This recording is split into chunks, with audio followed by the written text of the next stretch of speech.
قصة النهاردة هي قصة واحد من أشهر سفاحين مصر. مفيش حد ما سمعش اسم التوربيني واللي كانوا حاضرينه في الوقت ده في مصر اللي ابتدت في 2006. ممكن يكونوا فاكرين الرعب والقلق اللي كان في الإعلام والبلد وقتها. عدد ضحاياه كانت ما بين 32 ل 38 طفل. عمر ما الرقم اتحدد بالظبط لأن التوربيني نفسه ما كانش فاكر العدد. محدش كان يعرف حاجة عن جرائم التوربيني لحد في يوم 27 نوفمبر سنة 2006 في السرداب تحت محطة شبرا في القاهرة. عمال كانوا شغالين في محطة المترو لقوا جثة متحللة لطفل صغير. بلغوا الشرطة فورا. بعدها في محافظات تانية تم العثور على طفلين تانيين في اسكندرية وطنطا. المشترك بين الضحايا إن التلاتة كانوا أطفال والتلاتة لقوهم عند قضبان السكة الحديد، وده خلى الشرطة إن هي تبتدي حملة بحث وتنشيط في أنفاق القطارات. والمفاجأة إن هم لقوا 12 جثة تانيين بنفس المواصفات في أماكن متفرقة. كان صعب التعرف عليهم لأنهم كانوا مندسين من القطر. ولما عملوا تشريح للجثث لقوا إن الأطفال قبل ما يتم قتلهم اتعرضوا للاغتصاب والتعذيب، واتأكدوا إن هم قصاد قاتل متسلسل بيستهدف الأطفال وبيقتلهم على السكة الحديد. الجرائم صدمت المجتمع وانتشر الرعب والسؤال مين ممكن يعمل حاجة زي كده في أطفال. التحريات وصلت الشرطة إن الضحايا من الأطفال اللي بلا مأوى والمشردين، فابتدوا حملات على أماكن تجمعهم علشان يلاقوا الجاني. وده اللي خلاهم يقبضوا على أول فرد في العصابة وهو بقه اللي وقتها كان عمره 16 سنة، وابتدوا التحقيقات معاه. في نفس الوقت تقريبا قبضوا على فرد تاني في مدينة طنطا وكان اسمه السويسي، والاتنين اعترفوا على كل تفاصيل الجرائم اللي ارتكبوها هما وزعيمهم. بقه حكى في النيابة انه ساكن في شبرا الخيمة وكان شغال حداد وحب ركوب القطر من وهو صغير، وكان بيكون مبسوط وهو راكب القطر. فلما ساب بيت أبوه كان بيقضي معظم الوقت في القطر، وهناك اتعرف على التوربين اللي كان معاه شريك اسمه حماسة، واللي كانوا بيجيبوا العيال الصغيرة ويعتدي عليهم جنسيا فوق القطر، وبعد كده بيرموهم من فوق القطر على شريط السكة والقطر وهو ماشي. وعرف إنهم عصابة وإن الكبير هو التوربيني. من ضمن الاعترافات اللي بقه قالها إنه اعتدى جنسيا على طفلين، لكن عمره ما قتل حد ولا حدف حد من فوق القطر. ومع اعترافاته هو والسويسي الشرطة قدرت تعرف التوربيني وتوصل له وقبضوا عليهم بعد 48 ساعة. قبل ما نتكلم عن اللي حصل في التحقيقات خلينا نتكلم على طفولة التوربيني عشان نحاول نفهم ايه اللي ممكن يكون شخصية وحش بالبشاعة دي. التوربيني كان اسمه الحقيقي رمضان عبد الرحيم منصور.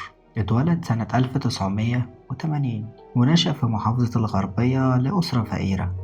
رمضان اضطر يشتغل وهو عنده 12 سنة علشان يساعد أسرته، وبدأ شغل في كافيتيريا في سكة الحديد في طنطا عند راجل اسمه عبد التوربيني اللي كان شديد الظلم ورفض يديله أجرته بعد يوم طويل من الشغل.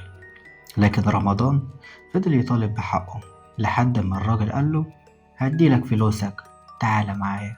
وداه على سطح قطر واغتصبه ورماه من فوق. رمضان ما ماتش بس اتعرض لإصابات جسدية وعاهة مستديمة في عينه، وبعد ما قضى وقته في المستشفى بيتعالج خرج منطوي أكتر، ساكت أكتر، وعنده رغبة شديدة في الانتقام. وتمر السنين ورمضان يختار إنه يتسمى بالتربيني، نفس اسم الشخص اللي عمل فيه كده. وبدأ يعيد تكرار اللي حصل معاه مع عيال تانية صغيرين عمرهم ما يتعداش 14 سنة. جرايمه امتدت لمدة 7 سنين في محافظات مختلفة منها الغربية والقليوبية والقاهرة واسكندرية وبني سويف، وقدر إنه يكون عصابة تساعده على إنه يستدرج الأطفال اللي ملهمش مأوى ويعتدوا عليهم ويقتلوهم.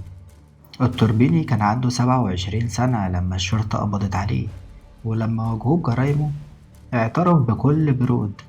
ممكن نقول برضه إنه شيء من الفخر، وكمان اتعاون مع الشرطة علشان يقول لهم أماكن الضحايا التانية، وشرح لهم تفاصيل جرايمه بالظبط من غير ما يبان في كلامه أي مظهر من مظاهر الندم. وفي اعترافاته قال للتوربيني إنه كان بيخدع الأولاد إن هياخدهم معاه لفسحة فوق القطر، وده ما كانش حاجة غريبة لأن التصريح ده كده كده ظاهرة كانت شائعة في مصر. للي ما يعرفوش، هو لما حد كان عايز يسافر من غير ما يدفع فلوس التذاكر كان يستنى قبل ما القطر يتحرك على طول وينط فوق السطح. كان التوربيني بياخد الطفل فوق القطر.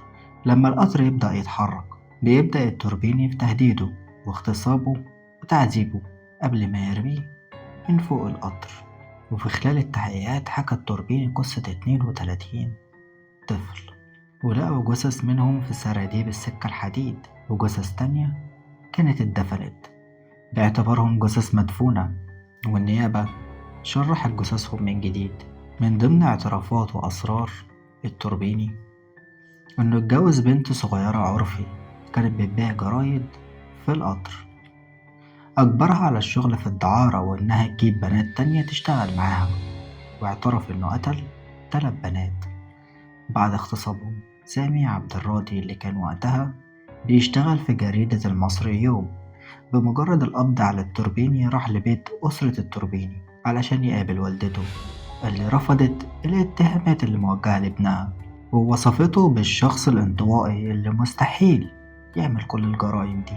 وبعد إعدامه أمه قالت إن ابنها كان مصاب بمرض عقلي خلاه يعترف بجرائم هو مرتكبهاش.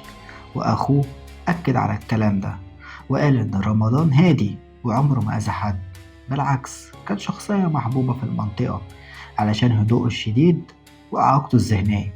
توربيني وشريكه حماسة اتعدموا بالشن يوم 16 ديسمبر سنة 2010، والمحكمة حكمت بأحكام سجن متنوعة على باقي أفراد العصابة، منها السجن 15 سنة للسويسي وبقه. وشوية من أعضاء العصابة أحيلوا لمحكمة الأحداث لعدم وصولهم للسن القانوني.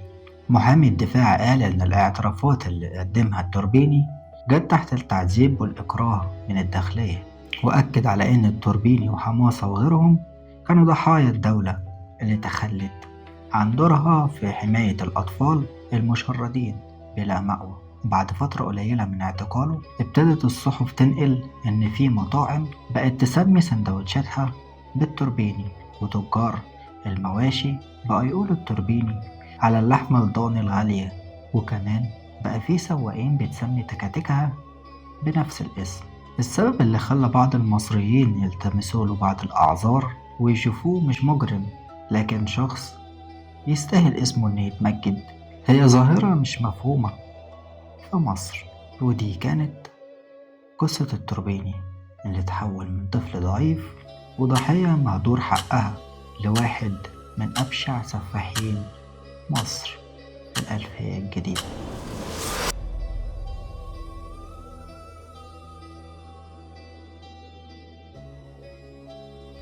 ولو عجبتك القصة ما تنساش تعمل لنا سبسكرايب ولايك وكومنت. شكرا.